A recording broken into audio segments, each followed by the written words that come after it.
হরে কৃষ্ণ।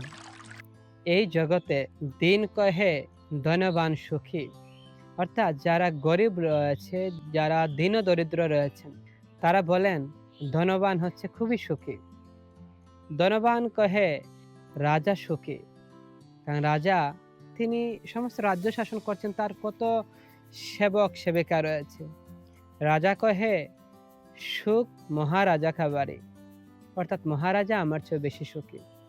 মহারাজা বলে সুখ ইন্দ্র কবারে, আমার চেয়ে ইন্দ্র হচ্ছেন সবচেয়ে সুখী।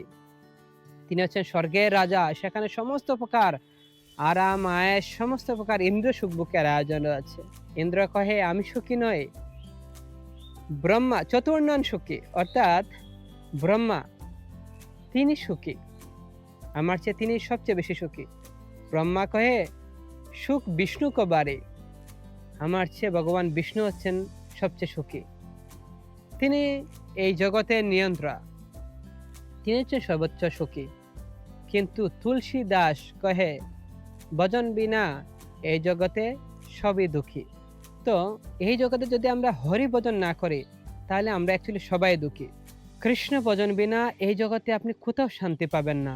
আপনি রাজা হন, দীন দরিদ্র হন, ধনবান হন আর ইন্দ্র হন, ইন্দ্র স্বর্গের রাজা হয়েও সুখী নেই, অসুরদের দ্বারা তিনি নিপীড়িত, অত্যাচারিত। তারপরে ইন্দ্র সুখভোগের বিভিন্ন লালসা রয়েছে। কিন্তু কৃষ্ণ ভক্ত নিষ্কাম, অতএব শান্ত।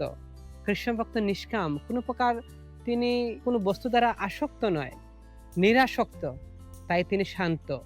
তিনি একমাত্র কৃষ্ণের চরণ আশ্রয় গ্রহণ করে আছেন।